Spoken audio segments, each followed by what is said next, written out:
Eu sou Marcelo Nascimento, esse é o Pesqueira Histórica e no programa de hoje a gente vai falar sobre o bairro da Pitanga, por sugestão de Lenildo Pires. Tem a sugestão também de Jonas Silva, que é para a gente falar sobre os bairros mais antigos de Pesqueira. Esse será outro programa. Hoje a gente fala da Pitanga, assim como já falamos do Prado.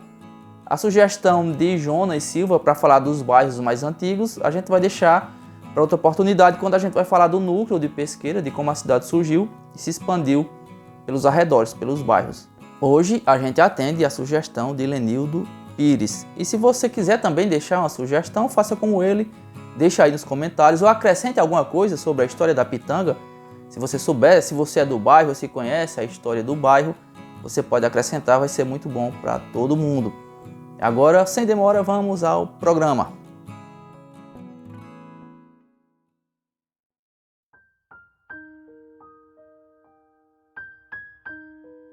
Para a gente falar da história do bairro da Pitanga, de como ele surgiu, primeiro a gente tem que imaginar um limite geográfico, principalmente baseado na Pesqueira do começo dos anos de 1900, porque foi a partir daí que a cidade começou a crescer para o lado oeste, já que ela começou a crescer, na verdade, pelo lado oposto, onde hoje a gente encontra o centro da cidade, o Prado.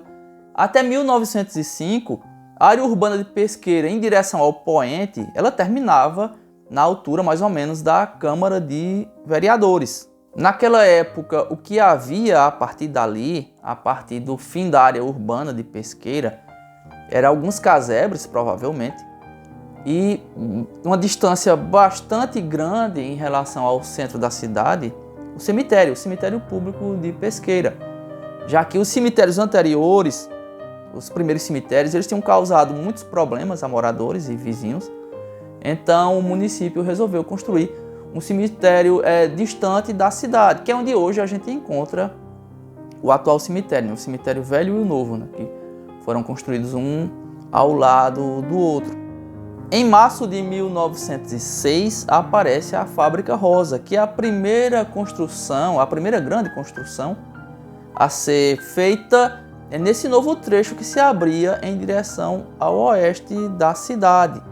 Essa história começou em 4 de setembro de 1905, quando Antônio Didier comprou parte do chamado sítio Pitanguinha e começou a construir a fábrica. E esse sítio era enorme, ele foi sendo dividido entre vários proprietários, mas quase sempre mantendo o mesmo nome. E para entender um pouquinho disso, a gente vai ler um trecho do padre Frederico Maciel em Ubaçagas. Vejam só como ele fala. Por causa do nome deste sítio, Pitanguinha, parece dado pelo tenente-coronel Dede, toda a região, desde o pé da ladeira da cadeia até os limites da Fazenda Maravilha, ficou se chamando de Pitanguinha, distinguindo-se pelo nome de seus proprietários. Pitanguinha do Coronel Dede, de Zé Eloy, Pitanguinha de Seu Xavier, de João Pereira da Silva, Pitanguinha de Sadina da Conceição. Com a construção da fábrica, perdeu a denominação nessa área fabril, que passou a se chamar Rua da Fábrica de Tonhé, ou como o próprio Tonhé denominava, Rua do Progresso. O tenente-coronel Dede citado é Didier do Rego Maciel. Tonhé era o filho dele, Antônio Didier, fundador da Fábrica Rosa, e a ladeira da cadeia é aquela ladeira, aquela descida que fica, na verdade, até hoje, logo após a Câmara de Vereadores. A dita cadeia é, na verdade, a Câmara de Vereadores, ou a antiga Casa de Câmara e Cadeia. Mas apesar da enorme importância da Fábrica Rosa, não é Antônio Didier que é considerado o fundador do bairro da Pitanga, e sim o maestro Tomás de Aquino. Por que isso? É que em 13 de março de 1906, não sei se por coincidência, mas o mesmo mês de fundação da Fábrica Rosa, o maestro compra ao comerciante Tito Rego Maciel o sítio Genipapinho e muda o seu nome para Sítio da Pitanga. Quem explica isso é também o padre Frederico Maciel, que diz assim, também em Ubaçagas, vejam só. O viçoso pé de pitanga, todo vermelho de pequeninos frutos ácidos, existente precisamente no lote onde seria construída a casa, que mais tarde serviria de primeira residência de seu filho Orestes casado, inspirou a Tomás de Aquino mudar o nome da propriedade para Sítio da Pitanga, apelido que haveria logo de absorver o primitivo Pitanguinha e se estenderia a toda a redondeza, a qual passou a se chamar Pitanga, o bairro da Pitanga. O sítio Genipapinho ele ficava na área onde hoje a gente encontra o seminário da Diocese de Pesqueira, onde correm todos os riachos, né? O Baixa Grande, o Riacho de Santana, o Salgado, ali naquela área que eles se juntam e formam o riacho também chamado Genipapinho. Esse riacho Genipapinho corria pelo meio do sítio Genipapinho. O que o maestro fez foi construir as suas casas na extremidade da propriedade, com a frente voltada para a estrada que cortava o sítio Pitanguinha, e mudou o nome da sua propriedade para Sítio da Pitanga. E essa estrada citada era a antiga estrada que ligava a fazenda pesqueira de Manuel José de Siqueira à fazenda Barra do capitão André Arcoverde. Ela começava inclusive na passagem de Pesqueira, né? Na chamada passagem de Pesqueira, que era uma ponte de madeira que ficava sobre o riacho do Salgado, e nos dias de hoje ela seria mais ou menos em frente ao prédio do Fórum de Pesqueira, né? Onde antes foi o SESI. Nos dias de hoje ela corresponde, esse trecho da estrada, o trecho urbano, corresponde às atuais Avenida Joaquim Nabuco e a Rua Carlito Didier Pita. Inclusive, quando a gente pensa no bairro da Pitanga hoje, o que vem à nossa mente é esse trecho que corresponde à Rua Carlito Didier, porque foi ali que, na verdade, acabou se tornando o seu núcleo. É onde foi construída a igreja, como a gente vai ver em seguida. Então, quando a gente fala em Pitanga, é nesse trecho que a gente pensa.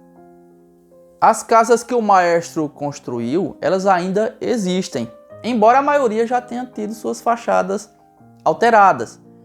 Eram muitas casas porque, além da sua residência, que é uma casa onde tem aquela lira, né, tem aquele detalhe muito bonito que é uma lira na fachada, no topo, no frontão, ele construiu casas de aluguel. Ele transformou aquilo, além de ser a sua propriedade particular para que vivesse nela, ele transformou aquilo num empreendimento imobiliário.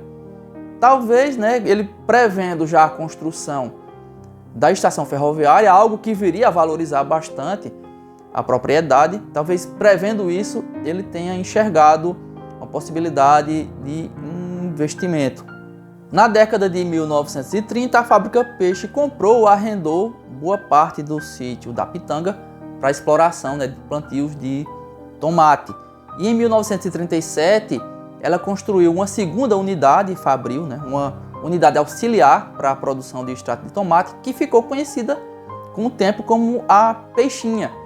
Era uma fábrica com uma fachada enorme que tomava grande parte da Avenida Joaquim Nabuco, né, em estilo Art Deco, que hoje, infelizmente, com alterações, demolições mais recentes, boa parte dessa fachada se perdeu. Mas ainda dá para identificar claramente onde ela ficava, e eu sei que muita gente vai lembrar da Peixinha.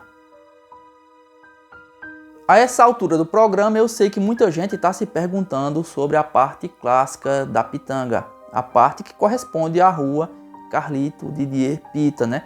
Aquela parte que começa logo após a Rua Severiano Jatobá, que é a chamada subida do cemitério. Bom, a partir desse ponto, a gente entra numa área nebulosa da história da Pitanga por falta de fontes. Mas, ainda assim, por dedução, a gente consegue chegar a algumas conclusões razoáveis. A gente precisa refletir sobre alguns pontos. Um deles é a existência de algumas casas bem antigas naquele trecho, inclusive que podem vir da mesma época ou até de época anterior às casas do maestro Tomás de Aquino. Ainda hoje a gente, olhando pelas feições, a gente consegue deduzir isso. Uma dessas construções é uma casa que supostamente pertenceu a Quincas do Carrapicho, ou ao filho dele, a Quincas da Pitanguinha, o que pode indicar que ela venha ainda dos anos de 1800. Outro ponto é que se existem casas mais antigas que as casas do maestro, por que ele é considerado o fundador do bairro? Eu acho que a resposta está no fato de ter sido ele quem deu o nome de Pitanga à área, né? Nome que acabou se estendendo pelos arredores e tendo se tornado o nome do bairro, e também porque ele de fato foi o construtor da primeira rua, né? Do primeiro trecho organizado como uma rua mesmo, ainda que houvessem casas mais antigas, até casas de fazenda naquela região. E é claro que a gente não vai descartar a existência de moradores mais antigos, e entre eles está a Dona Negu, a doceira que era mãe de Dona Dina da Conceição e de Dona Emília, que provavelmente foram as inventoras, as pioneiras da goiabada. A goiabada que mais tarde se tornaria famosa nacionalmente e internacionalmente devido à produção da fábrica Peixe. Pois é, o bairro da Pitanga, quando era ainda chamado de Pitanguinha, pode sim ter sido o berço da goiabada. É algo que ainda precisa ser investigado, mas a probabilidade é grande. Talvez a prova mais relevante da consolidação do bairro tenha sido a construção da Igreja de Cristo Rei em 1938. Uma igreja que depois se tornou matriz de uma paróquia. No começo da década de 50, no governo do prefeito Ézio Araújo, foi implantado o Centro de Puericultura. Na mesma época, houve a implantação de uma linha de ônibus ligando a Pitanga ao bairro do Prado. Veio em seguida o escritório da atual Adagro, na época com outro nome. Também teve a instalação de uma unidade da antiga Companhia de Industrialização de Leite de Pernambuco, a CILP. Depois teve ainda a fábrica Renascense, até hoje existente, e tudo isso transformou o bairro da Pitanga num bairro muito movimentado, num bairro muito importante. Um bairro com indústrias, um bairro com serviço público, um bairro com igreja. Isso sem falar no aspecto visual, no aspecto bucólico, naquele aspecto agradável que a Pitanga mantém até hoje. Sem dúvida, é um dos recantos mais belos, é um dos recantos que dá mais prazer em se estar em Pesqueira. É isso.